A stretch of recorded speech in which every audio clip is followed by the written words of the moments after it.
Hey folks, thanks for tuning in to another episode of Leupold's Hunt Talk Radio.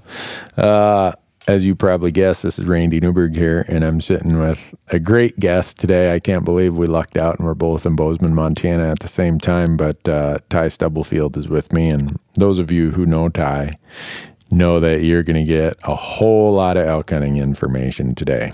And I'm not sure, Ty, why is it that it's the first week of general rifle season in Montana and we're in a office doing a podcast and not chasing elk? I was lucky and filled my tag during bow season. Oh, well, you have a legitimate excuse. I don't. My problem is that I'm in between travels, and I'm a CPA in my other life. I disinherit the federal treasury for my real living. And so I got a lot of stuff I got to catch up on before I leave for Nevada on Saturday. So, anyhow, we're going to get into some really cool elk hunting discussions today and some other issues related to public lands and such. But before we do that, I want to make sure that all of you know who sponsors this podcast, because without their support, this podcast wouldn't be possible. You heard it. Leupold's Hunt Talk Radio, they are the title sponsor of this podcast. Been involved with our platforms forever. If you want the world's best rifle scope, Leupold for life is what they say. Whether you're the original owner or not the original owner, if it's got their gold ring on it, it's going to get taken care of. Odds are it's not going to need to be taken care of because they're built that good. But anyhow, great folks at Leupold. Leupold.com. Go there, check out all their products. I just learned a new warranty thing from them. Oh, yeah? Yeah. I had a 1000 rangefinder. Yeah. Had it for 2.5, 3 years. Yeah. I totaled it. It was totally my fault. Totally destroyed it. It was all self-inflicted. And I called up my buddy at Leupold and I said, hey, hunting season's like 3 weeks away. And it had been broke for a year. Yeah. I'm like, can I get fixed? He goes, send it to me. He goes, the Leupold, the electronics warranty is 2 years. Yeah.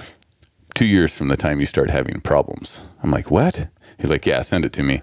I sent it to him. They sent me a brand spanking new one. They said, no, I can't fix that. You destroyed it. So he goes, 2 years from now, your warranty's up. So I had, that's a 5-year warranty on electronics. So who does that? Wow. Yeah. How cool is that? Yeah. I didn't even know. I didn't either. I didn't either. All right. Yeah. Well, right there, you got a testimonial from Ty Three-Arrow Stubblefield about Leupold's warranty. But the good news is you don't need it. Very seldom, unless you self-inflict something odd there, you're not going to need that warranty. But one of the other great sponsors is Onyx Maps.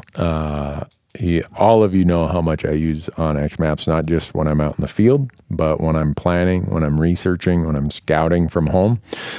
Use promo code RANDY16 in any of their Hunt app products. If you go to onyxmaps.com, any of their Hunt app products, you're going to get a 20% discount if you use the promo code RANDY16. So Onyx Maps, don't leave home without it. That's all I can say about that. And once you start using it, you'll know why. The other one is the great folks at GoHunt.com. They have the insider research service that I've been using now since I started. And I've pretty much I've been able to get rid of just about all the remainder of my old piles of files and maps and hand-cobbled spreadsheets and everything else, because GoHunt.com came up with their insider that has draw odds, just research about every unit in all these western states, intricacies about how the draw systems work.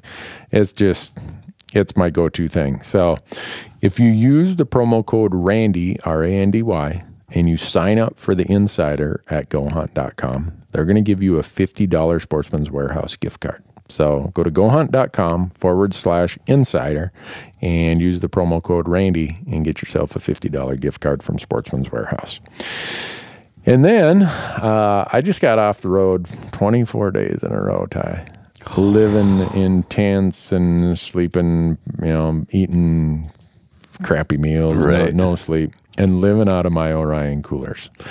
And I'm about ready to go on the road for 6 more weeks. And you really come to appreciate a sturdy, heavy-duty cooler that's got 1,001 uses. I use it for cutting boards. I've slept on them, taken naps. I've used them for weights to hold the corner of the tent down when the wind's blowing. I mean, you can use them for anything. But my camera guys, every night they like to have a beer. They like the fact that there's a bottle opener on each corner of every cooler. I mean, so... hey, can't you put like tables on the sides of them too? They've got all these modular, accessories. all these accessories, these modular things with a RAM. It's called a RAM, RAM mounting system. They got everything you can think of, and they got the funkiest, greatest colors in the cooler world. So, anyhow, OrionCoolers.com. I'm about ready to live out of them for another 6-week stretch. So, if they didn't work as good as they do, they wouldn't be part of this podcast because I wouldn't be using them. So the fact that I use them is a testimony to how well they're built, designed, engineered, and how well they perform. So all that said, Ty, I think I just had another idea for a podcast after hearing all this time on the road.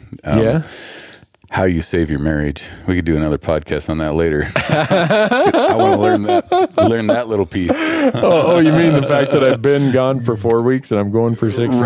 Right. Oh, we have actually, Steve Brunella and I got interviewed by NRA magazine. Yeah. About how to hunt a lot and stay married. And so it was like a 2-page article in North American Hunter, and Steve and I were at the SHOT Show with the reporter, the journalist, Pat Durkin, great guy. And it was a lot of fun to do that piece. And how he got the idea was I was on Steve's Meat Eater podcast, and we got on this discussion of what you just mentioned, and I seem to always, because I'm getting old and gray, am old and gray. I feel like when there's all these 20-year-old guys around, I got to give them marital advice. Like, okay, I've been married almost 28 years now. Here's how I got through that process and got to hunt so much. Yeah, you got to give up here and don't pick a bad battle there. Mm-hmm. And so it's funny you say that because a lot of people comment that they find a lot of humor in our podcast when we talk about marital advice. For sure. And for those of you who haven't heard some of those marital pieces in some of the prior podcasts, I would say my go-to comment about how you stay married, and this doesn't, even if you hunt or don't hunt, is you need to be more interested in peace than justice. You don't have to be right. You know, I don't know, maybe it's different at other places, but I bet you when I think I'm right, 70% of the time I'm probably wrong. So do I want to get in a fight over something I have a 70% chance I'm wrong anyhow? And let's face it, women have way better memories than the guys. 20 years from now, she will bring up something you said. That's a fact. Every guy over there is kind of nodding their head, listening, saying, yeah. And all the women listening are just kind of smirking and smiling, saying, yeah, we do have a good memory. Mm-hmm. And so, yeah, that's it. If I had to boil it down to one thing, I don't want to be right. I want peace. Mm-hmm. I don't need justice. And as long as I have that, I get to hunt a lot. And the other part is I'm not a handyman. See, like earlier, you were talking about like fixing the brakes on your rig. Do not be a handyman. I mean, every power tool you own is going to cost you at least one weekend of hunting or fishing. That is not a joke. And if you've built your own house, you're just screwed, buddy. I mean, why anyone who wants to hunt a lot would convince his wife or wife-to-be that they can build a house? That is like so stupid. Dumb. I wouldn't even want somebody else to build a house and me pay for it and contract it. I want a house already built. Yeah. I don't even want a yard. Right. I don't want a bunch of acreage. Right. I don't want a bunch of animals. No. I want to be able to have the kid mow the yard, the little one. Yeah. and be able to leave on a whim's notice, you know, without. Yeah. My goal was to make it to age 50 without owning a lawnmower. And I got there. Seriously? Yeah. So now my goal is by the time I get to 60, I want to dispose of my snow blowers. Yeah. Are you moving from Bozeman? No, I know that's stupid, especially when you live south of town in that snow pit I do. But anyhow, we better get on to the topics. Or people are going to be like, "This isn't what I wanted to listen to." Newberg, shut up and get on with it. But it is an important element to elk hunting, though. I will say it is. The other thing, I'll leave it at this: do not buy a house with a wood stove. If you own a wood stove, you own a chainsaw and a log splitter. Mm-hmm. How many times in September have you driven by, got your elk in the back of the truck because you just arrowed him that morning, and your buddy's over there with his family splitting and cutting up firewood? Mm-hmm. I just wave on them as I drive by. I'm like, you knothead. Do not own a wood stove. That is like wood stoves, chainsaws, and log splitters are the cause of more lost hunting. Because when do you go and get your firewood? September. That's the peak of the elk rut. Yeah. If I see someone who has a wood splitter in their yard, I know they're not an elk hunter. It's that simple. Or if they're an elk hunter, they're a frustrated elk hunter. Right. So, or a rifle elk hunter. Yeah. All right. Okay. Tie 3-arrow Stubblefield. 3-arrow. Yeah. All right. There's got to be something behind the name 3-arrow. So yeah, the crew, born and raised crew. Okay, born and raised outdoors. So a little background. I'm sorry I didn't do a formal introduction. It's all good. So Ty is the chapter coordinator for the Backcountry Hunters and Anglers.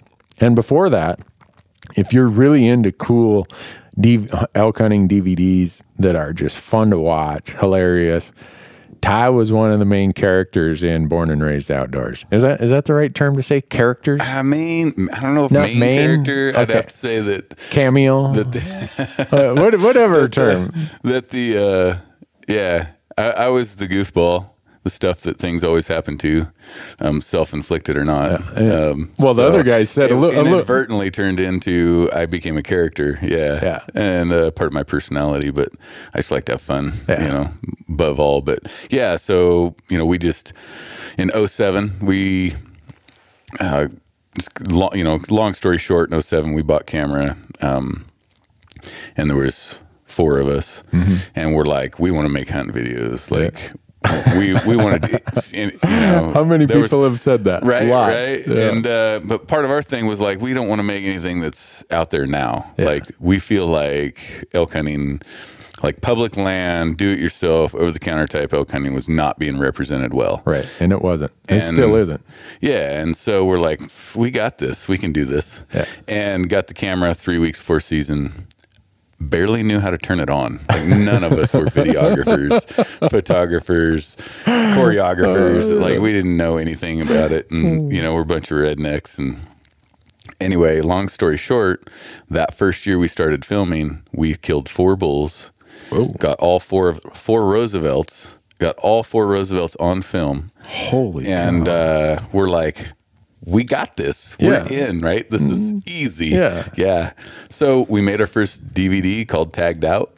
And ever since then, we've just been blessed and fortunate. And we click as a team and all have different personalities, all have different hunting styles.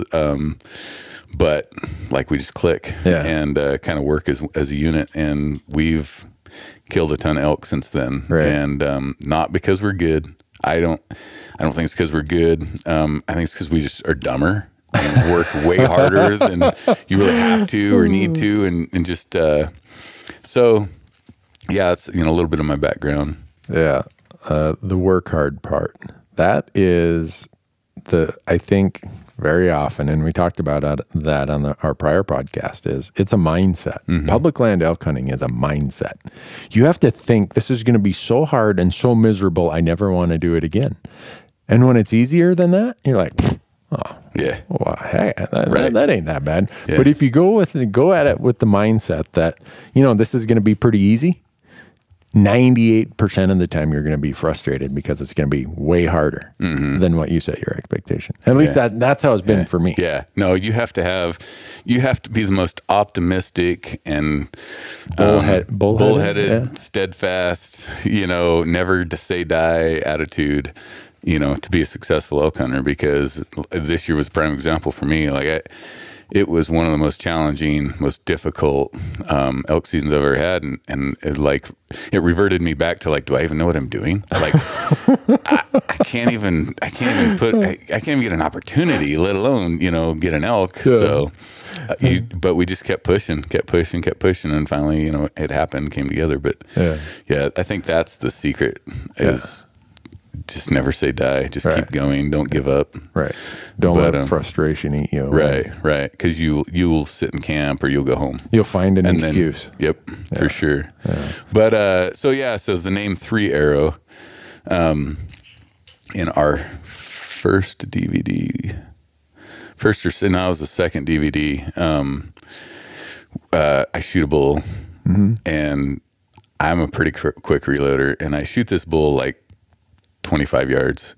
Bull goes down before it gets back up. Like as soon as I hit it, it was super steep downhill, and so I hit him high in the ribs, and I just knocked him down. It was a spike bull, and knocked him down. This was in Oregon. It was Roosevelt, and he gets back up, but before he gets back up, I've already got another arrow knocked, and I'm at full draw.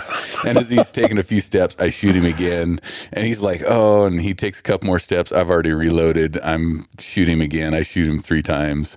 And even though he was probably dead after the first arrow. Yeah, most likely. And so, of course, it's all on film. It's on DVD. And so that was, kind of an anomaly. I've got 3 arrows into this bull, and I think it happened like 2 more times after that. Like the next 2 bulls I killed. So I had 3 bulls in a row where I got 3 arrows in them. I think the one that solidified it was and it's in the most recent DVD that they released. Now I'm not going to remember the name of the DVD. But you can go to Born and Raised Outdoors and see the latest DVD on the website or on their YouTube channel. But I shoot a bull head on. He's coming in. We'd been chasing him. He's coming in. And this is the thing we'll get to about Roosevelt's a little later. Yeah. But I shoot him frontal at like less than 10 yards. Yeah. And as he's running, he runs past me, circles back around. I've knocked another arrow. I'm watching him, and I'm drawing back. And as I draw back, I pull the trigger. Luckily, they caught this on film, and the arrow just dead centers a tree halfway between me and the bull. Knocked another arrow, drew back. It didn't even phase me. And the bull's like stops out there, and just as he's starting to tip over, I shoot him again. So I got 3 arrows off. And so that kind of solidified 3 Arrow. So are you like the AR version of a bow? Right, yeah. The AR archer. Yeah. I mean, yeah. Like everybody's got these quivers with like 4 and 5 arrows in them. Yeah. I'm like, no way. No way. I have to have 6 or 7 arrows. There's no way I'm hunting with 4 arrows. Oh, man. So, yeah. Well, that's a funny story. That's how I got 3 arrow. Yeah. Oh, gosh. I didn't know that. And I say it's because they got 3 arrows off. Everybody else says because it takes me 3 arrows to kill an animal, but no. We'll leave it at that. Yeah. Well, we've talked a lot about backcountry hunters and anglers on this podcast. I think it was, March of 2015. I was their keynote speaker in Spokane at the Rendezvous. Last year, I did a presentation at the Rendezvous in Missoula. When's the Rendezvous? Next year? It's April 7th of 2017. In Missoula in again? Missoula, Montana, yeah. Okay. Same spot, yeah. Okay. And I was really nervous that day I gave my presentation because normally I'm at a place talking about public land elk hunting. And I look around the audience and I don't personally know a lot of the people. And so since I don't personally know a lot of the people, I don't know if there's some badass elk hunters in there or just some folks wanting to get started. So I kind of approach it differently. Well, when I was at the Rondi, giving that presentation, I'm looking around the room. I'm like, I bet you I know half these people here. And every one of them are a better elk hunter than I'll ever be. What the hell are you doing up here giving a presentation, Randy? But it was great fun. I wrote on our Hunt Talk forum when I got back. I kind of gave a recap of it. And I said, it's probably the biggest congregation of backcountry badasses in the hunting world as I've ever been to.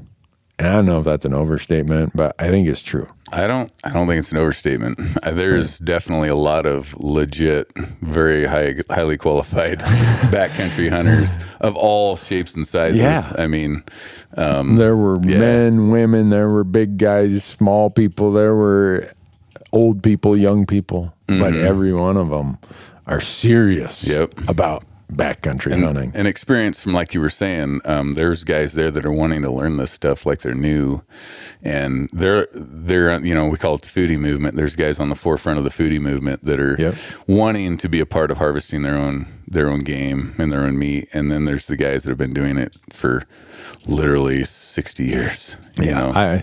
I would say if you're a backcountry hunter and you can some way make it work in your schedule, your budget, and your kitchen pass, whether it's a guy or a gal with a kitchen pass, they should be there next April. I was impressed. The energy is unbelievable. Yeah. And how I get involved in backcountry hunters is you guys are very, very big advocates on the whole public land thing.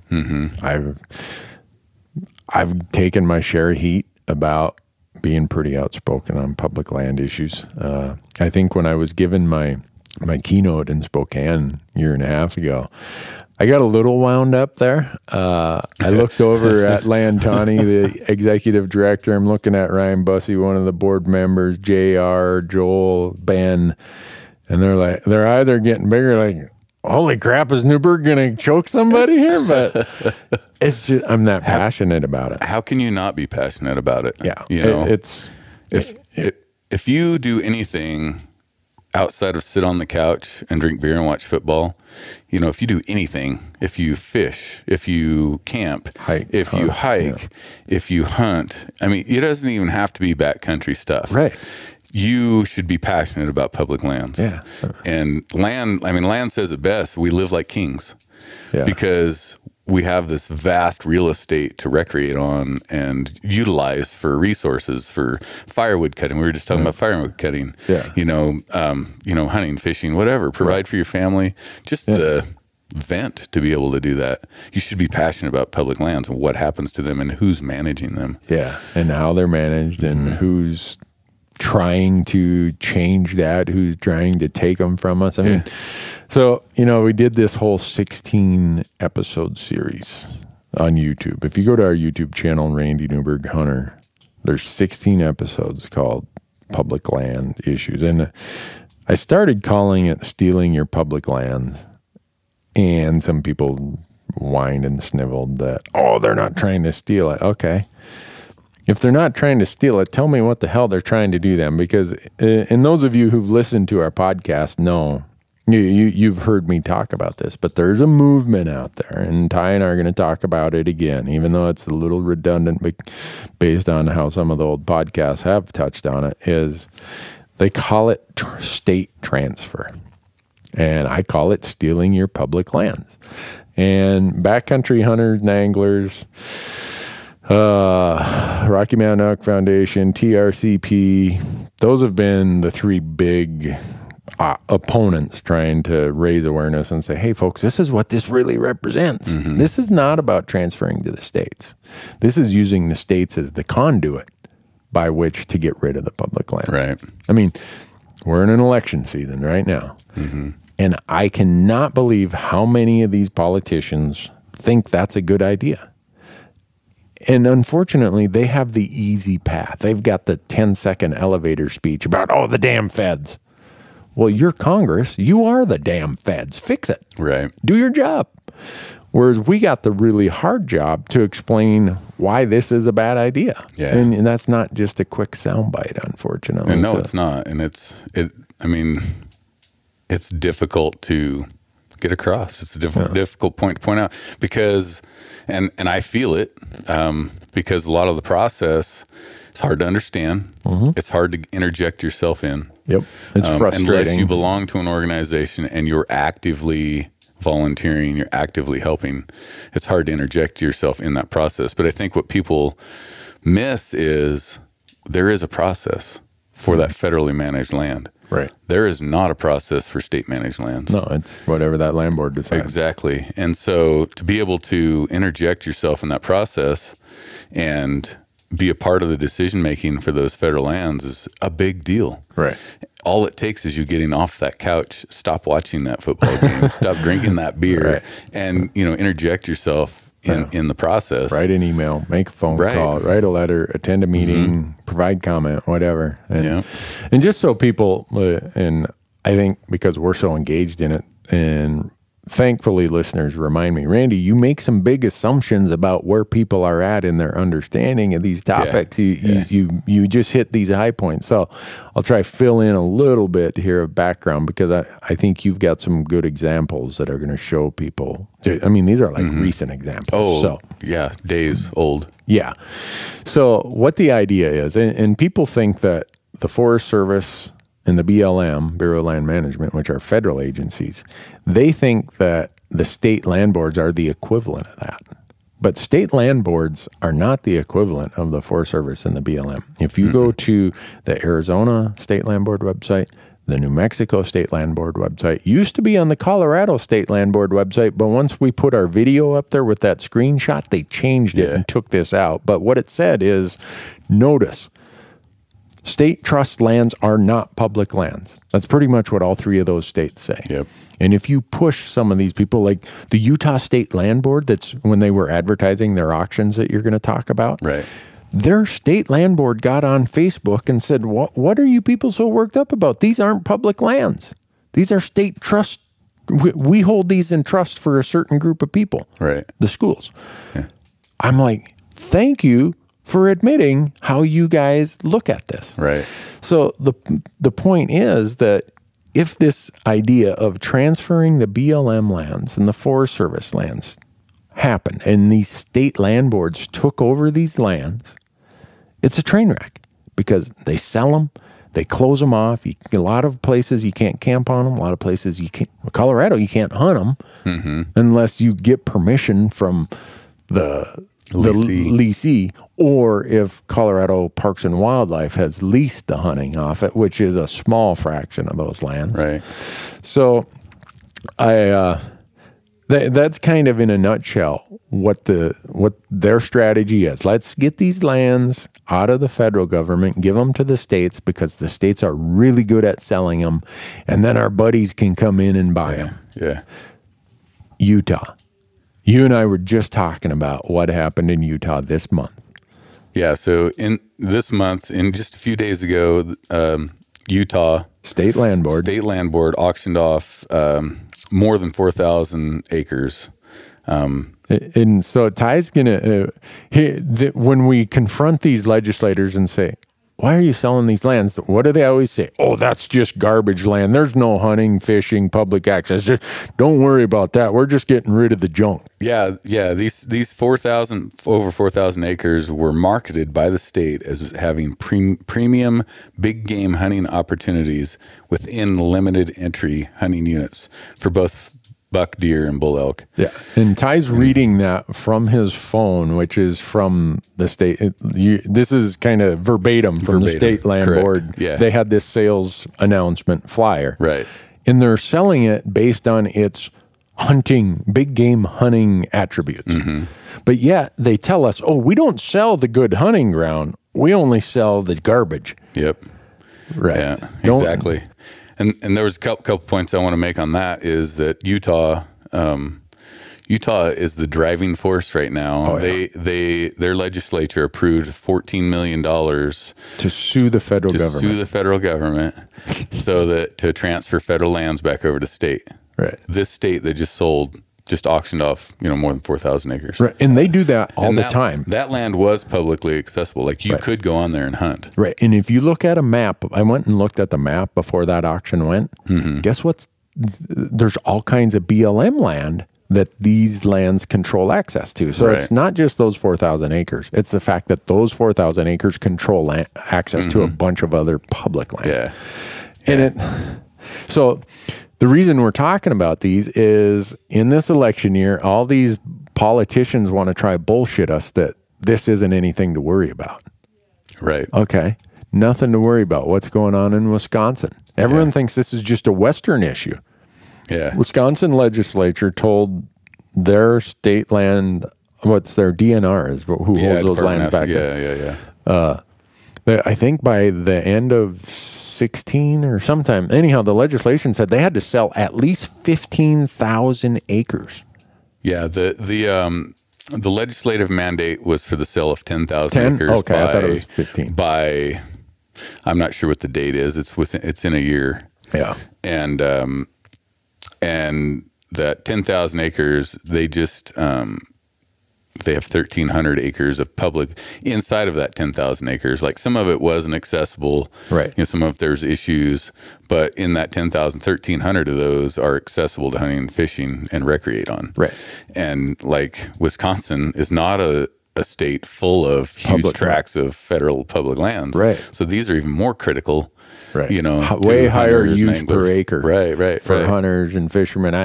Out on our Hunt Talk website, a bunch of Wisconsin guys are just railing on this. Like, okay, you guys who thought this was a good idea, obviously you're not hunting, fishing, or trapping on these lands. Right. Because some of these are very high use lands for hunting, fishing, and trapping. Our Wisconsin chapter is very actively involved in this process, and we're trying to get that turned around. But you know, again, it's a legislative mandate now. You know, it's been voted in, so that's a hard train to turn around. Yeah, but and then Wyoming, just entered into an exchange. Did it go through? So no. So it's called the Bonander State Land Exchange, and it was. It would cut off public. It was only like a little over 4,000 acre land swap. Right. And state was going to swap it with a rancher. Right. I forget what the name of the ranch is. Right. But they were going to do this land swap state for, you know, some portion of this ranch. The rancher was going to get like 4,000 acres. But that 4,000 acres was going to cut off access to 10,000 acres of, I might get my numbers right.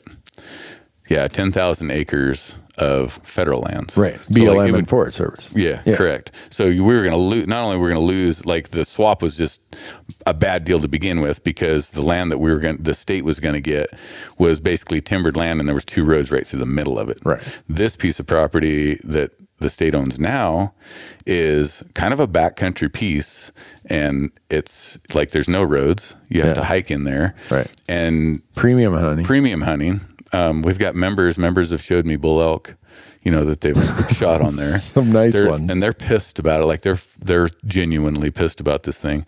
And so, you know, that little chunk of land controlled over access to 10,000 acres of federal land. So bad deal. So it hasn't gone through. In fact, we did a big campaign. We had a petition going. I don't have the numbers in front of me, but the petition, there was like 1,400 plus folks signed the petition, and the state land board actually bumped the process back a month because of the backlash that we created. Really? And we're really hoping they completely reconsider the swap, and it's looking like that might be the case. But we definitely had an impact. Yeah, we had, you know, tons of people at the meeting, the hearing where they were taking public comment, and it had an impact. That's where people got off the couch. They shut the TV off, went down to the meeting, voiced their opinion on this, and you know, I don't want to say we're winning because that, you know, you never know. We don't know yet, but we had an impact. Right, like. They opened their eyes like, wow, you know, we got to reconsider this because there's a huge backlash. Yeah.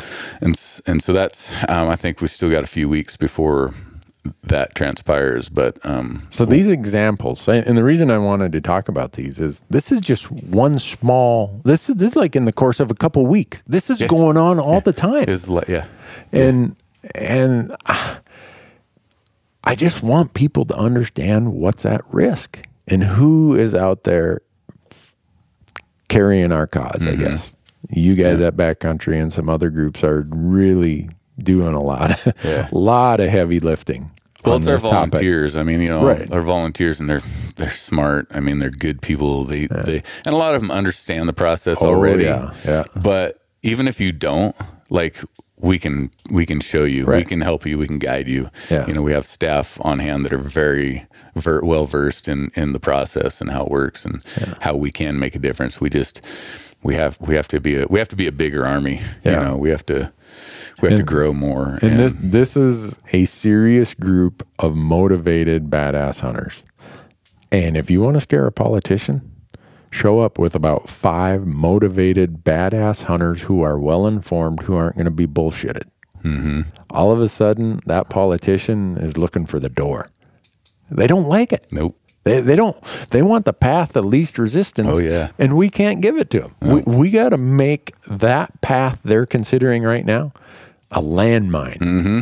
We need to make the idea of getting rid of public lands radioactive waste.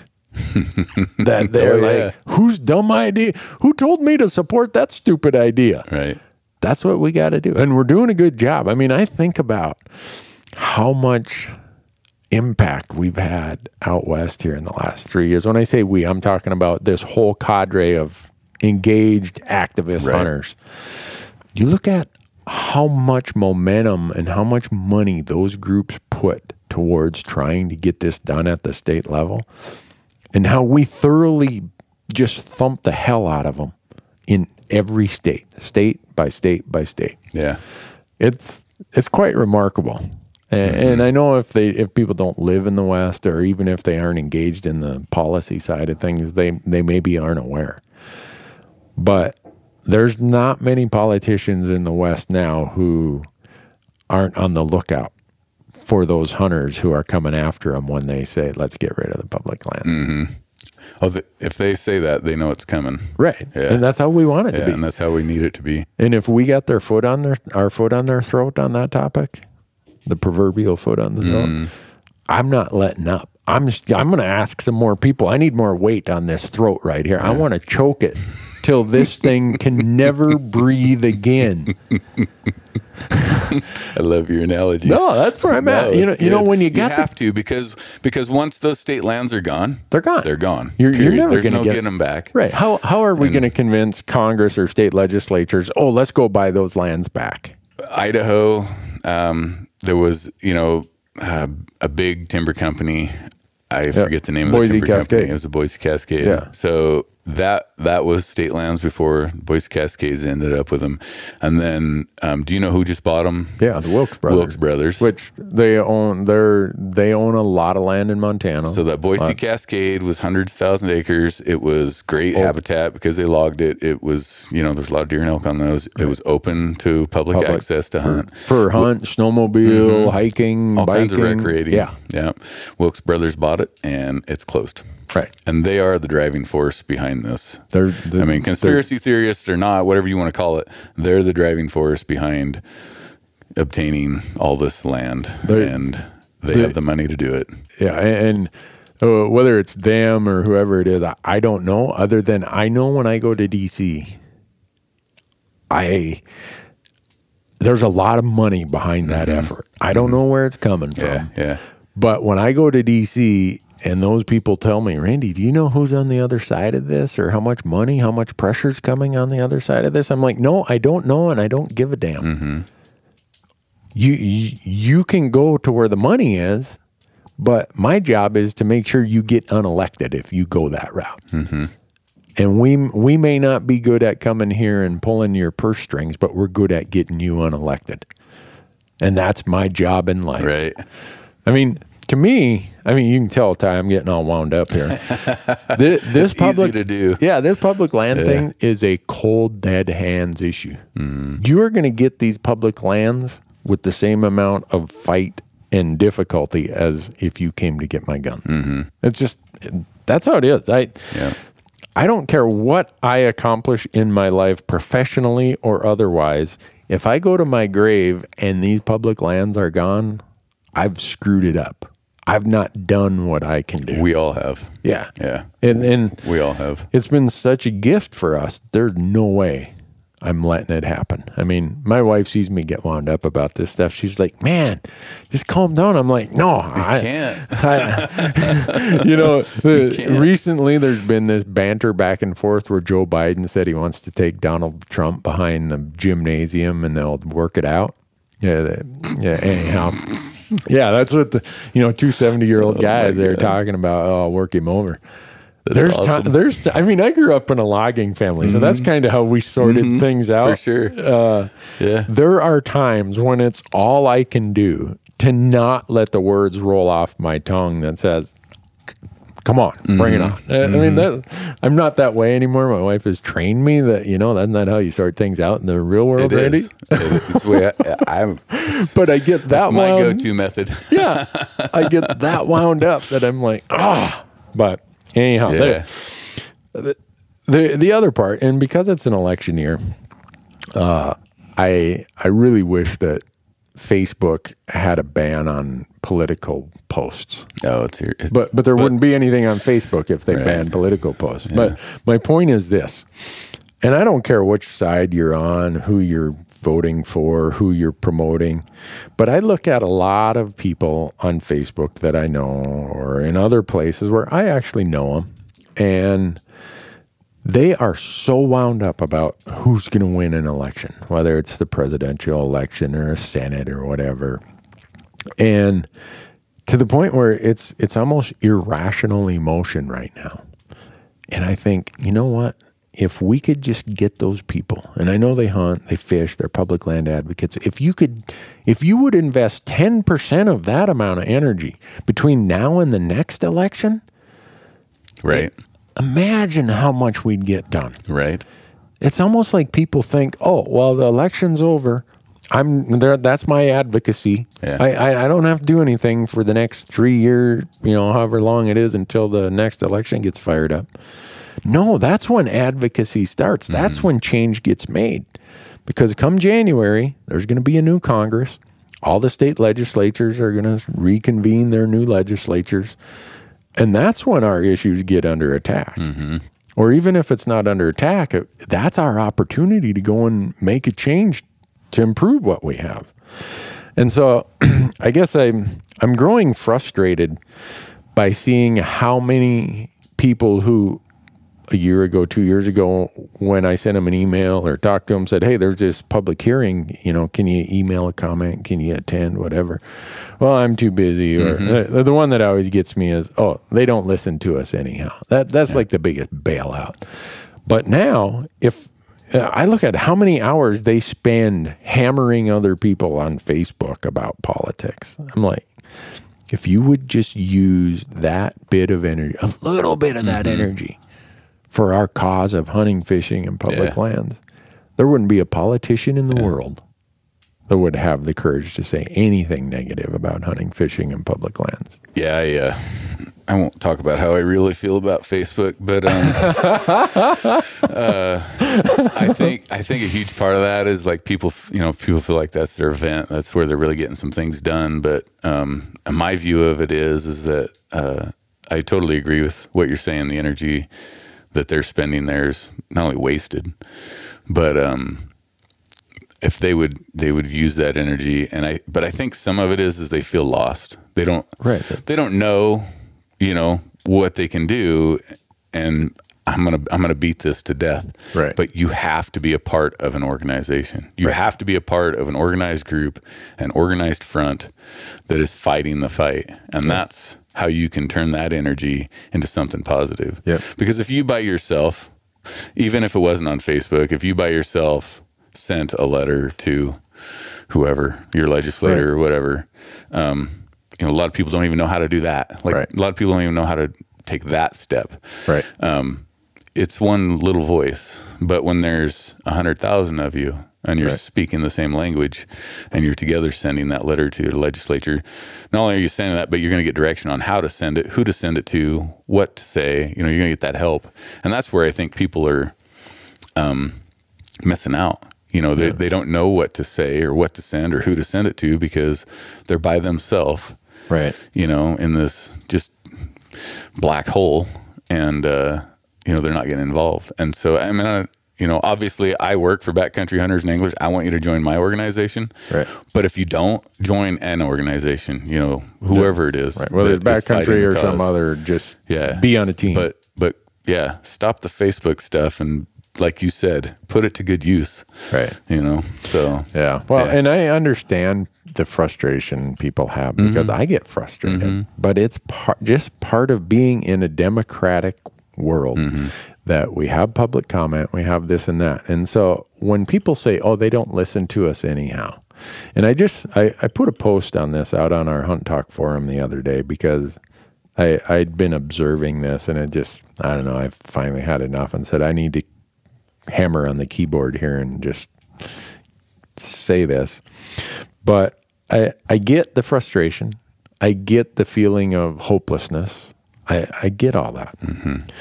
But deciding that you're not going to show up because you're frustrated means it's a forfeit. And that's what the other side is counting on, that you're going to forfeit the game. You can't win the game if you aren't on the field playing. Nope. And when I have a perfect example, there was an issue that came up last summer. They accepted public comment on it, and it related to hunting. And the person at that federal agency gave me the stats and I said this on a prior podcast. I think there were over 3,000 total comments. 800 of them were indiscernible about whether they were supporting or opposing. 80 some were hunters in favor of it, and over 2,300 were against the hunting proposal. We got our butts whooped so bad. It's a perfect example that if you don't show up, guess what? They're not going to listen to you. What do you expect those federal agency people to do? Ignore the 2,300 comments for our 80 comments? Yep. No. If we don't show up, we're going to get what we've earned. And that's why most hunters, anglers are dissatisfied with, you know, how things are managed, because they weren't at the table. Right. They weren't at the table. Their voice wasn't heard on how that land or whatever should be managed. Whatever the issue is, The people that were at the table are the people that got heard. Yeah. And it's black and white. Yeah. Like there's no other way to explain that. Yeah. The rules are made by the guy who shows up. It's just the way it is. So anyhow, we could go on that forever, but I want to get to Roosevelt Elk. But I also want to know, following Backcountry Hunters, being a life member, you guys are growing like crazy, it seems like. Yeah, we've it's been leaps and bounds over at least the last year. We've more than doubled our membership. Come out with some cool swag. But I say that because I was part in helping design that, so I'm pretty proud of it. But yeah, and we're just growing. And what I love about it is like I said earlier, the quality of people that are getting involved. Yeah. Is, next to none. I mean, they're just awesome people, and we're having an effect. We're having an impact, and in this growth, like it's just expanding faster and faster, and like daily, multiple emails, people wanting to get involved, people wanting to get off that couch. Yeah. And I'm excited about it. I know the whole crew is excited about it, and so. What's the website address I can go to? It's www.backcountryhunters.org. Yeah. Okay. Yeah. Well, there's kind of a couple of approaches to building memberships. You either build a huge membership of people who are going to send their $35, or you build just a really kick-ass membership of. Like my one friend says, the Russians, they just want it, and Chinese, they want a huge army. Yeah. The United States, we want the best army. Yeah. And this definitely translates into, we want, dedicated, hardcore members. Yeah. Advocates for sure. Motivated, educated, informed hunters who scare the hell out of politicians. Right. Exactly. I want to see the fear in their eyes. Yeah, for sure. Well, I want to talk about something, I guess, more enlightening, more Perfect. more uplifting. We've covered the politics. Hopefully not everybody fell asleep by now. Yeah. Now we're going to get into the really fun stuff. You've heard me say on other podcasts, Ty, that Roosevelt elk are like way up on my list.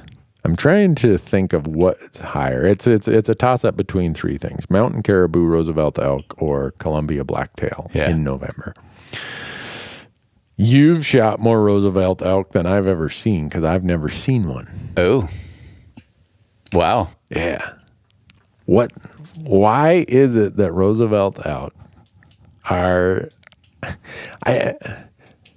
I should be asking myself this question, but there's just something about them, where they live, the kind of the mystique that surrounds them, that has me wound up like, I gotta go do this. So growing up in Oregon, on the west side, like it's all we knew. Like we didn't know any different. And I had never really hunted Rockies until, probably 5-6 years ago. Oh, really? Yeah. And like just growing up with them, there's just something about Roosevelts that are different than Rockies, and quite a bit different. Like number one, everybody says, oh yeah, they explain the physical differences, and there's huge physical differences. Right. Because I remember the first Rocky that I walked up on, I'm like, it was a nice mature, 5 or 6 point, and I'm like, where's the rest of it? And what you're referring to is the fact that body size, Rosies are way bigger than Rockies. Yeah, Roosevelt, like hind quarter on a big bull, and I'm not talking horns, I'm talking body, is going to weigh 95 pounds, 100 pounds on just a hind quarter. Yeah.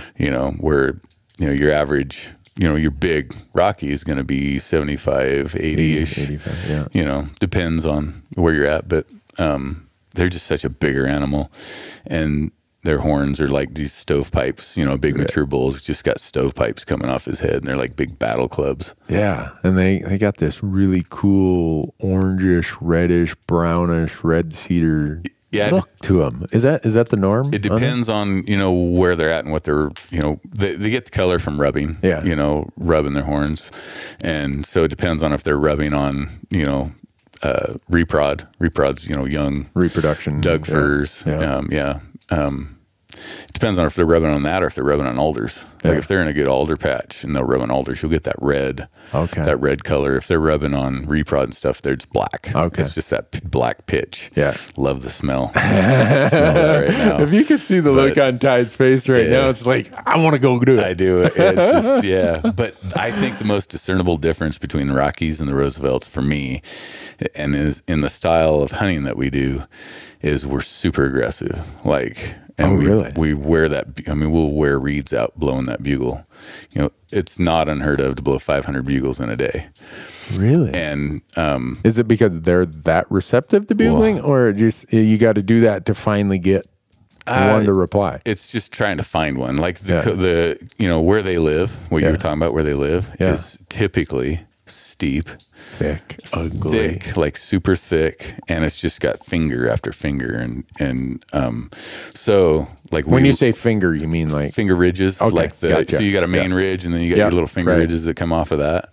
So they got all these canyons, and there's water flowing everywhere, and so and it's steep, so your sound doesn't carry out like out here in Montana. Right. Like you could bugle and it'd hear you 2-3 miles away. Right. There, they could be 500 yards away and not hear you. Really? Yeah. And so we just literally bugle in every nook and cranny and timber patch and reprod, and so we bugle a lot. Yeah. But the flip side of that is like they're aggressive. Are they? Like a Roosevelt. There's always the caveat, right? Right. Any place that's got a lot of pressure and easy access, they've heard it all. Things can be a little different there. But the way we hunt, we mountain bike in, we utilize a lot of private timberlands on the west side. Right. Because there's not that much public coastal land to hunt on. Oh, really? Which is something else we can talk about a little bit later. But and a lot of those private timberlands historically have been open to access.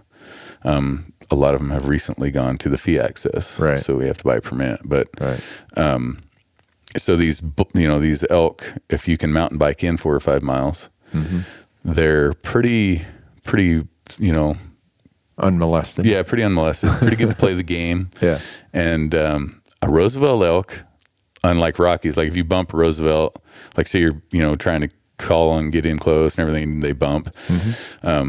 They'll go a ridge or two. They'll go, a mile, maybe. But and then they'll just go back to doing what elk do. Yeah.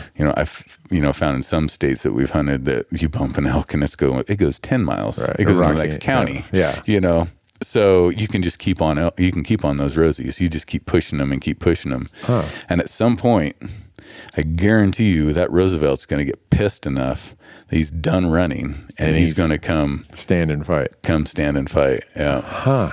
And that's what I love about Roosevelt hunting is they have and it doesn't matter. He doesn't have to be the biggest bull on the mountain. Yeah. We've had bulls come back, turn around, come 500 yards, little 3x4. Really? Like dinker little bull comes back screaming. He's like, I've had enough.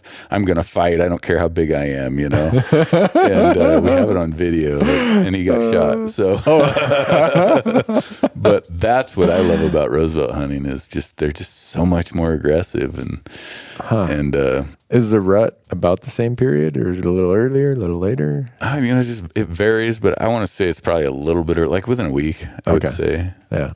I would say, but we've killed a lot of bulls on opening day doing the same exact thing. What's opening day? In Oregon, it's like typically the last weekend in August. Okay. Wow. Yeah. Kind of like what it is in Idaho then. Yeah. Huh. Right. I don't know. Someday I got to go do it because it's just, and part of it is my wife went to school in Eugene.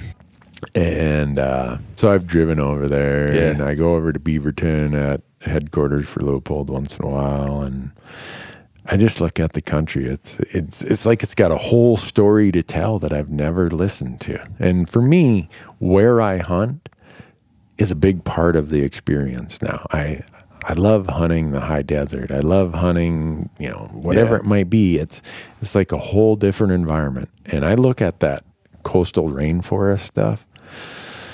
As miserable as it looks to hunt in, there's a story in there. There's a life lesson. There's an experience that I'm not going to get anywhere else, I'm sure. And I want to go and do it. Yeah. So I don't know. Maybe I'll go do it and say, what the heck was I thinking? This was stupid. It's definitely something you love to hate. And hate to love. Yeah. So is it, I mean, you're into the bow hunting, no doubt, Ty. Yeah. For the listener out there, is it flooded with hunting pressure in rifle season? Right. Yeah. It's pretty tough. Hunting in Oregon, like I started elk hunting with a rifle, and I think my first 6 years of elk hunting was with a rifle to no avail. Okay. And I just happened to be working with a guy that was a bow hunter. I knew zero about it, and he had hurt his shoulder. And this was back in '97, I think. Okay. And he'd hurt his shoulder, and I was whining, like I was just crying like a little girl about elk hunting sucks. Like I ain't find an elk, blah blah blah. During rifle season, and Oregon's broke up. There's a lot of different seasons in a lot of different areas, and their elk population is not amazing. And especially, like the difference for me was later learning that calling versus just trying to track one down is totally different ball games. And when you're in that coastal elk country, it's tough to track anything down. But so he loaned me his bow. It was an old Golden Eagle, aluminum arrows. I don't even know if it fit me. He just like, here, go shoot this. And I actually, like, opening day called in a bull. Not even, from the end of elk season, he hurt his shoulder, like the end of my rifle season, gave me his bow. I started just watching videos and reading books and getting calls and trying to learn how this stuff works. And I called a bull in the very first day I ever bow hunted for elk. Really? Yeah. I didn't get him. Wow. But I called him in. Yeah. And for me, that was like, oh my God, that was so awesome. And it still hasn't changed. I still feel that way when we call one in. But so that's how it started, and Wow. I've honestly, other than taking other people out rifle hunting for elk, I took my wife out her very first time, and she killed a bull with a rifle. That's been the only rifle hunting for elk I've done. Okay. I've muzzleloader hunted a few times. Love muzzleloader hunting. That's a blast. I've hunted muzzleloader in the Coast Range in December, And eagle for elk. for elk, yeah. Is that a limited entry thing then? That year, I actually shot 2 bulls on. It was the first year that the Weyerhaeuser went to their permit access, their fee access, and I lived like 10 minutes from a gate on the 176,000 acre tree farm. Right. And I had a key to the gate, and I'm like, man, it makes sense to me. I can go cut firewood up there, whatever. Right. So I did it, and I'd shot a bull up there during bow season. And then Oregon has this leftover program where if there's certain tags, certain units that if they don't get rid of all those, you have to apply for them. Right. But if they don't get rid of all those tags, Yeah. there's leftover tags. Oh, so you can buy a second. So you can buy a second elk tag, yeah. Whoa. And I got that tag. It was a muzzleloader tag. I camped out in the Northwest, Pacific Northwest. There, they have these stores called Bi-Mart, and they're a lot like kind of a Walgreens, but with sporting goods stuff. Oh, they sell guns and that sort of thing. But they're a chain store. I camped. I ate dinner with my family, and at 10 o'clock at night, I drove down and put my sleeping bag at the front door of their store and slept on the ground so I'd be first in line to get that tag. But I got the tag, and I wanted it pretty bad. Yeah. And so I killed 2 bulls that year. Wow. Probably both of them were like 35 minutes from my front door. Wow. So that was pretty cool. Yeah. No wonder you got this rosy bug. Yeah. You know, I've met quite a few guys who hunt Roosevelts from the coastal ranges of Washington and Oregon, and they're wired a little differently. I don't mean this as anything bad. I mean it is good. Yeah. They're just, when you talk to them, when you get to know them, it's like, you know what?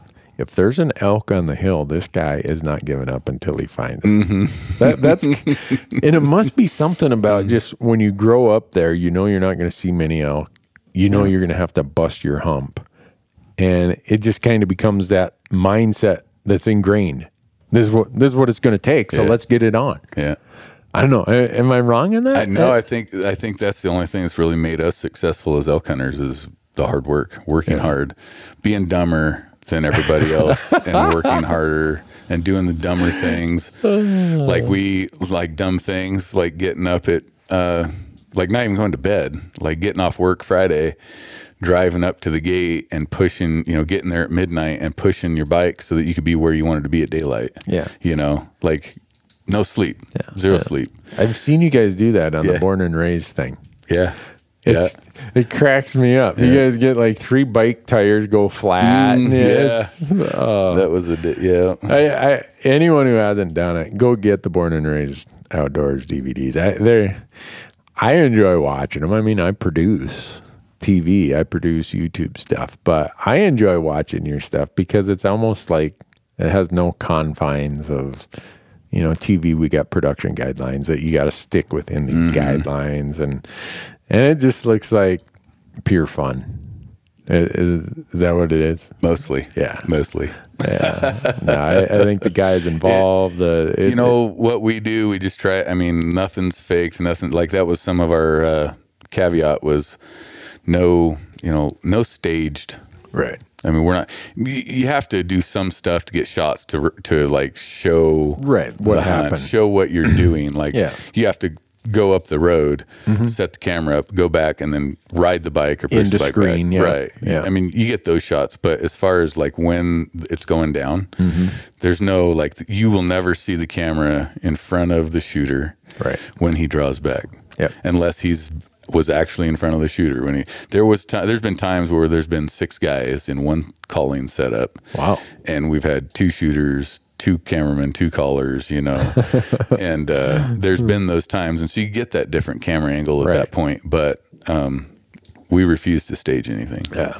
And so and I think that helps represent the real, the reality of it. Yeah. And I know where you're coming from there. The first year I produced outdoor TV, I hired a really good production company. Great guys. I mean, they produce high quality stuff. But I think we overproduced. And the very first couple hunts, they're like, Randy, you need to recreate this. We got to get you doing this, doing that. And I'm like, no. Well, you're kind of like, well, they're the pros. I guess I'll listen to them. And after the first season, I saw some of that stuff, and I told them the next year, I'm like, I'm not doing that anymore. You guys better get it, because I am not doing that. So, people watching our stuff, they might see a little bit of that at the beginning, but I came to it with the same feeling you had. I don't want that. Yeah. And so since then, we don't do it. You might see some funky camera angles with us, because I have cameras. I have all these little mirrorless cameras. We have GoPros. We have all kinds of little cameras on these Joby tripods that you can wrap around limbs, set on rocks. So a lot of times, if you look close, you'll see a camera down maybe in a lower right-hand part of the frame. Well, I went and set that camera up out in front of us so that we could get these side shots or quartering angle shots live as they happen. So that's cool. I mean, if you can do that, that's awesome. Yeah, but hunters catch stuff. Oh, they know. Yeah, and that's what I was trying to tell that production companies. Hey guys, I mean, this looks beautiful, but people are going to know. They're going to say, why do you have your cameraman stand out there in front of the rifle? Right. Yeah. And if you're doing that, what else are you faking? Exactly. Yeah. So people catch on to it. And so finally, I think they said, you know what?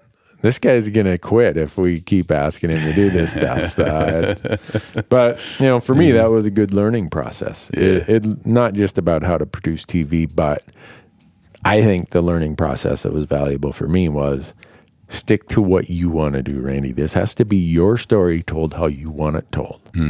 And it took me a year to kind of learn how TV gets produced. And I was like a sponge absorbing all this, and my head's spinning in a lot of respects, because like you, my son and I and some friends, we'd filmed each other before that. So we kind of had a little idea, and I'd been a guest on 3 other TV show episodes, but it really had to be my story.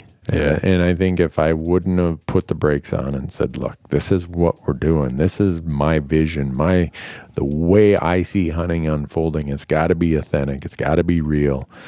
I don't know that we would have got through that point. I think that's probably a lot of what's made you, successful, is people do appreciate that, the realism, the authenticity. You are who you are. Stay true to yourself. People respect that. Yeah.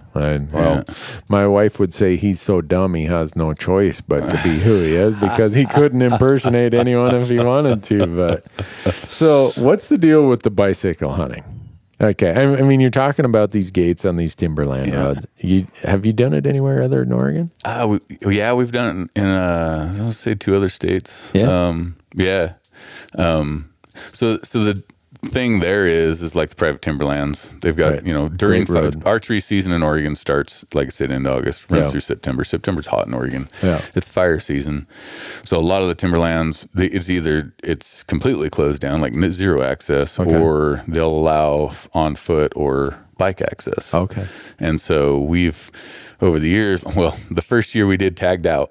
We were hunting behind a gate, and we were hiking in 4 or 5 miles on foot with all of your gear, hunting in the morning, with all our gear. And then we were so excited about the day and the footage that we got, we wanted to watch the footage, so we'd hike out at lunch, run to the house, watch the footage, grab lunch, and then go back for the evening hunt and hike back in 4 or 5 miles and hunt the evening hunt. And we're like, it took me one time, I'm like, this is stupid. Like, we do some stupid stuff, but this is really dumb.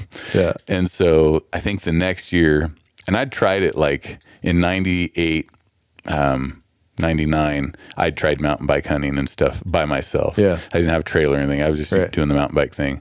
But I couldn't get anybody dumb enough to do it with me. Like, I was completely solo. Like, everybody's like, you're hunting off a mountain bike? What the hell? And so finally we're like, let's try this. Let's do this. And we just bought, a yard sale kiddie trailer, and kind of beefed it up a little bit. And, you can throw your gear in the kiddie trailer. And a lot of times you got to push uphill. You're not going to ride them uphill every time. But you can cover so much more ground, and you're silent, you know, aside from the rocks and stuff, or if your brakes are squeaking, but you're pretty much silent.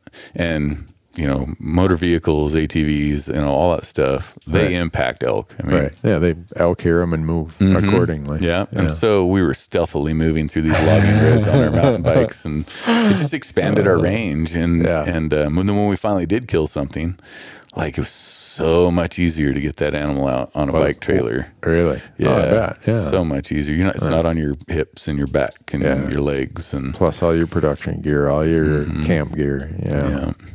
So, So is it feasible or possible to hunt blacktails at the same time that you're hunting rosies, or is it just? Yeah. I mean, the seasons run concurrent. But we never, like, I mean, there was times where we'd see a blacktail buck while we were elk hunting, and somebody like go after it half-heartedly. Yeah. And, you know, we killed a few during the early season, but most of the time we waited until November. What's that? So, and it's just a general tag. And you could hunt archery? November. Yeah, archery. Really? You could hunt late November, early December. Ooh. And they're rutting. And that's a whole nother. Does it ever snow there? Does it get cold enough that it snows? Oh yeah. I mean, I look at the coat on those blacktails. They're a little bit darker than.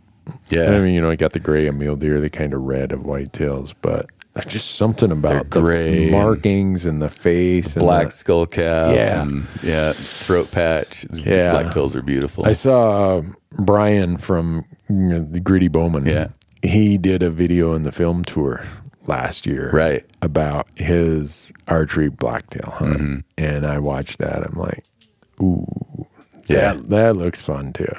I will say I mean, every animal's hard to kill with a bow, right? Yeah, but I honestly have been trying to kill a big mature blacktail, well, for as long as I've been blacktail hunting, but it's hard. Yeah, even when they're rut dumb. They're not that rut dumb. Oh, really? I mean, you have your moments where you come across one that he slips up. You know, there's lots of guys that have killed, you know, big bucks. Yeah. I can't do the tree stand thing. Yeah. I do not have it. I can't do it. No, I couldn't either. I'm more run and gun type. So I love to still hunt. Yeah. Like, I love to still hunt. So, but still hunting rutting blacktails is hard because they're always on the move. They're always going somewhere. Yeah. Chasing a doe, looking for a doe. You know, they're running back and forth. So they're hard to do, but well, it's doable. It's fun. I'm at the point in my life where I just want to do it. And I don't know, I'm gonna have to start making making it the priority, and instead of wishing about it, doing it, because you just never know. I want to do it. So anyhow, you have to. We could. I don't know how much our listener is intrigued by rosies and blacktails, but I am, and so I don't want to spend all the time talking about that. But to me, it's cool. But you've hunted a lot of places, Ty, just like I have. Oregon, Wyoming, Colorado, Montana, Alaska, Nevada. Any of those hunts in those places where you say, gosh, I really would like to go back and do that again? All of them. Yeah, kind of like when you ask the kid, do you want ice cream or chocolate? And they say yes. Right. Exactly. I think my favorite hunt, my most memorable hunt, was the Alaska hunt. And I didn't kill anything. Yeah.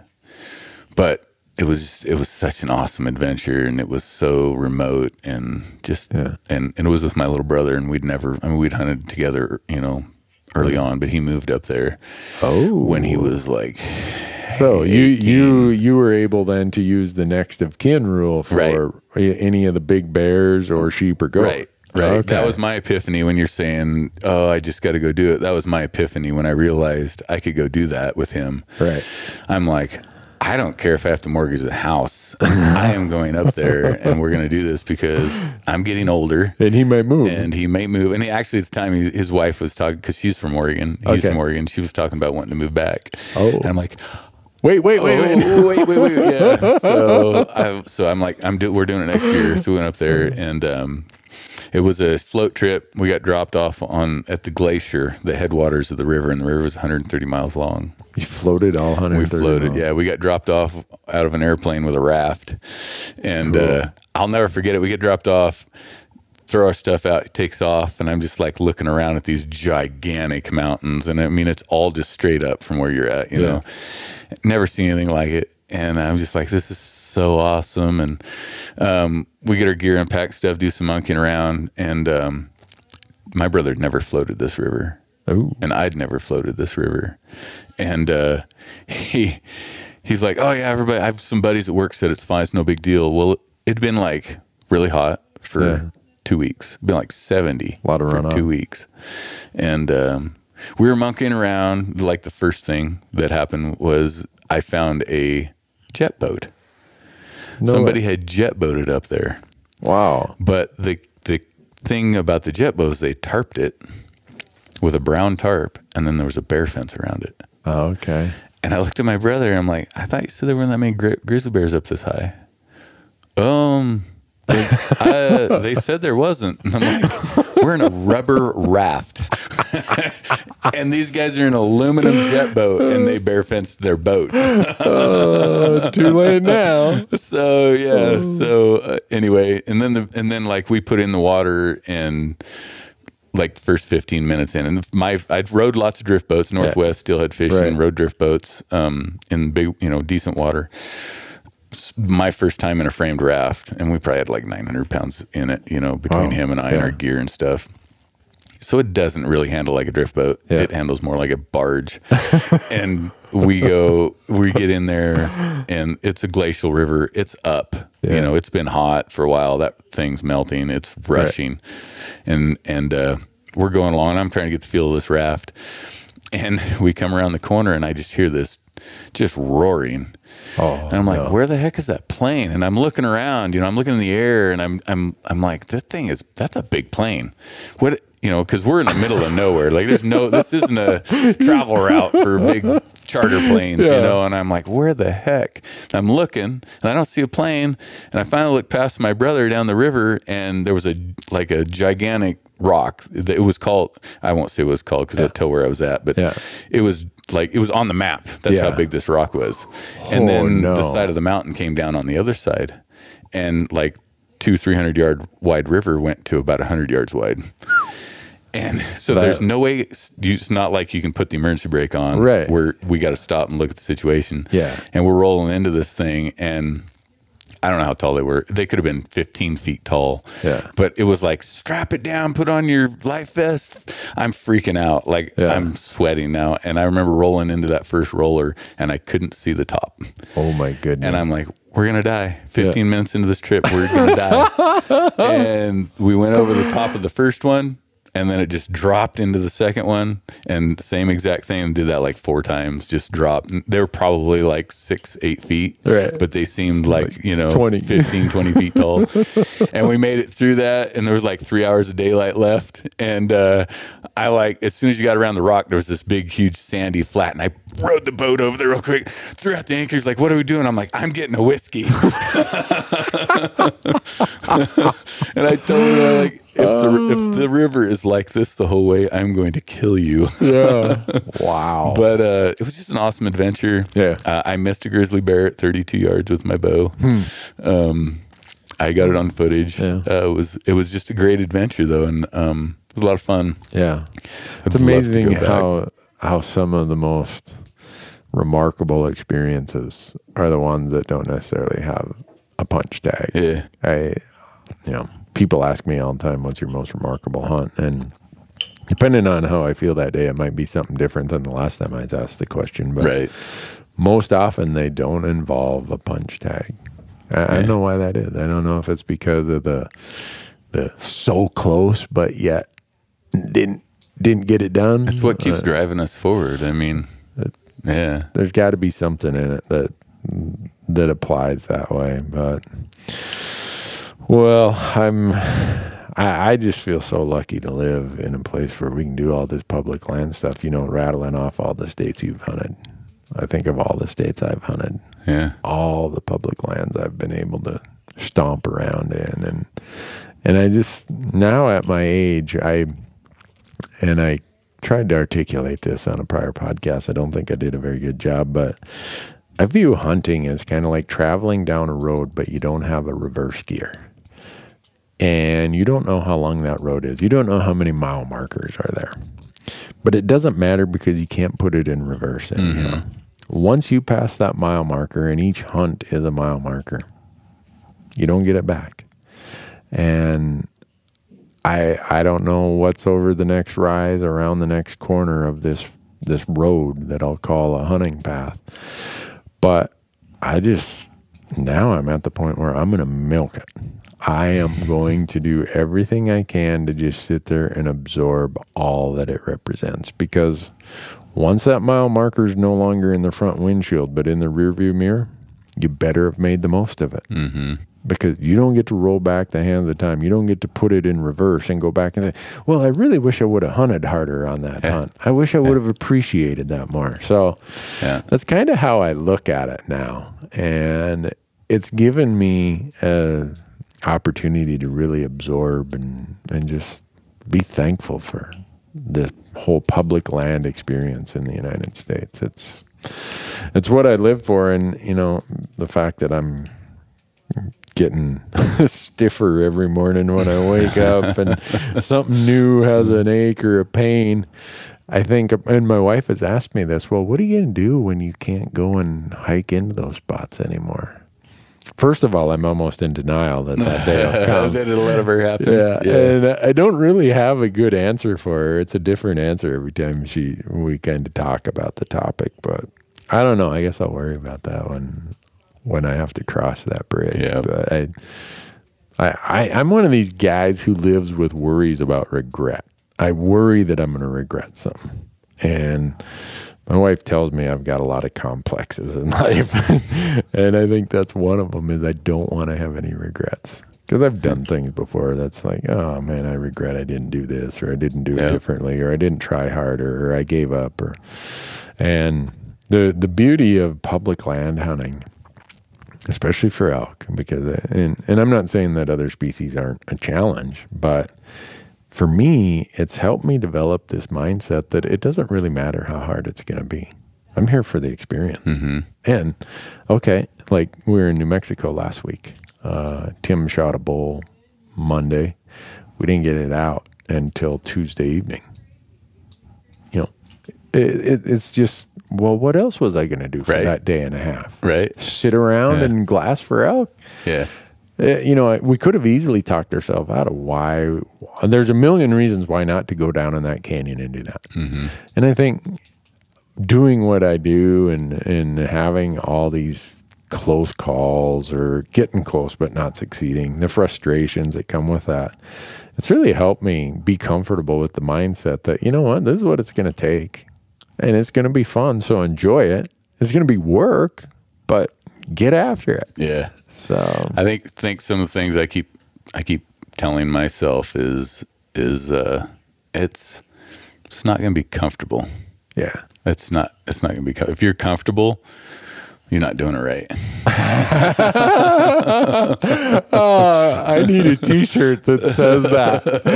If it's comfortable, you're not doing it right. So I'm accepting that, and the more more you do it, more you accept it. I think the easier it is. Next time. And and you know, having grown up in Minnesota in the whitetail world, when I came out west, it was so intimidating.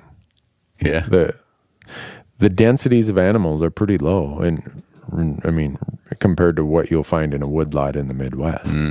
And the landscape's so huge. It was easy to find reasons to quit. Oh, yeah. To give up for the day and say, oh, I'll try tomorrow. Or you're always looking for a shortcut, or this new gadget or this new piece of equipment, that'll solve the riddle. No. You finally realize it's just...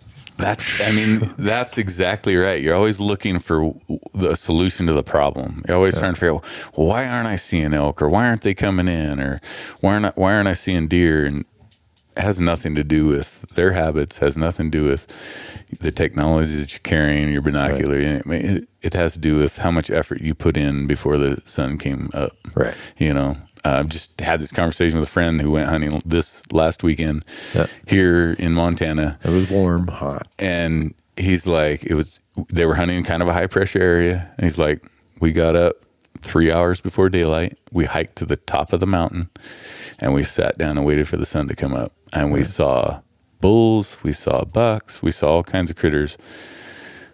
And then we saw the people coming up through the bottom of the basin, you know, and he's like, we were the only ones up there. Yeah. We saw the critters, you know, it's like they worked harder than everybody else that was on the trail behind them. Yeah. And they, you know, and those people on the trail didn't see a thing. Right. Like, where's everything? Just right. hunters. Yeah. Yeah.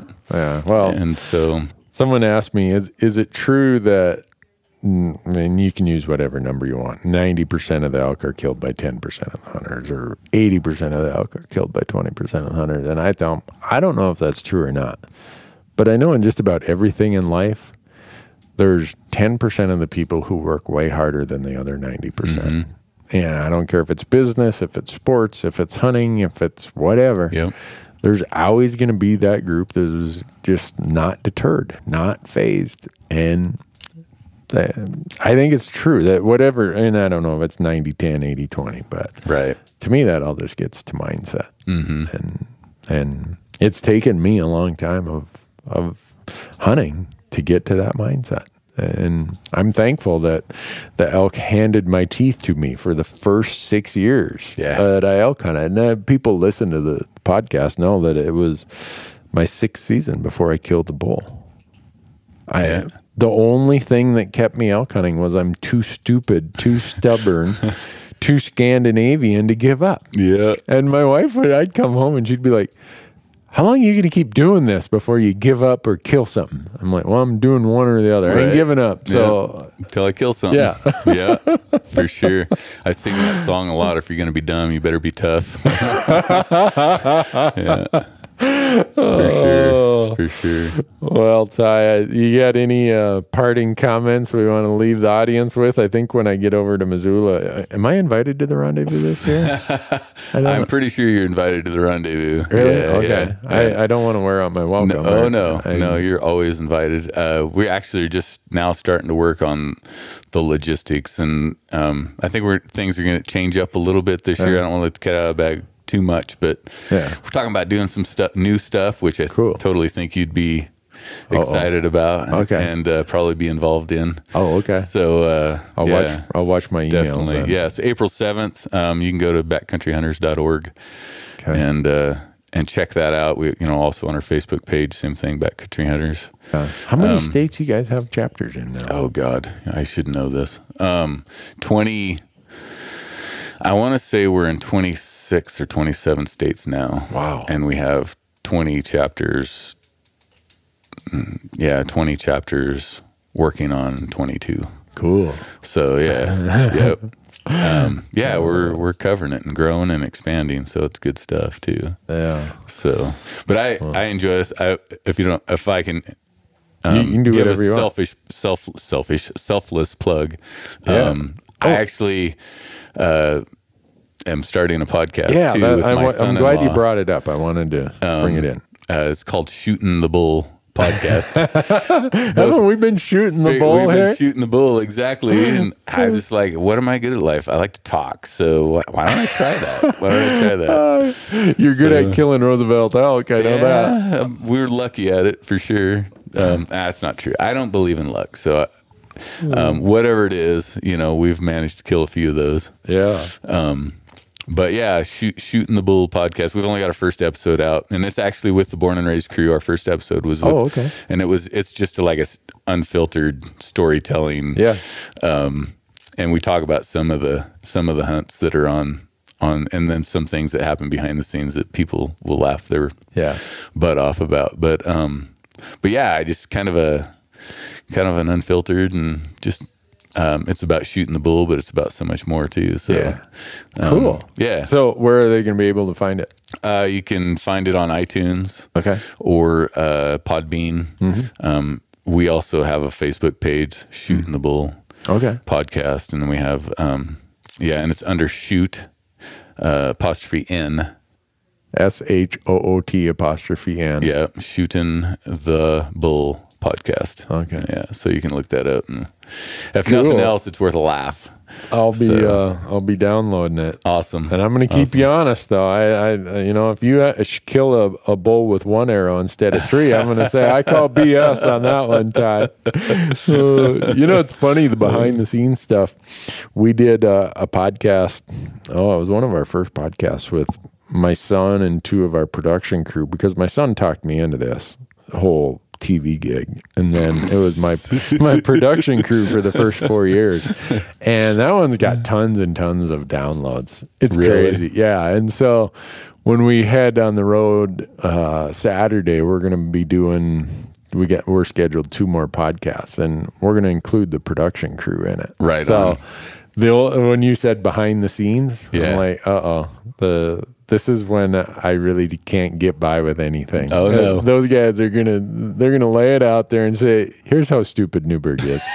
But I think our listeners want to hear that stuff, and I hope the world understands that I'm not too proud for anything. I pretty much know where I sit in life. I'm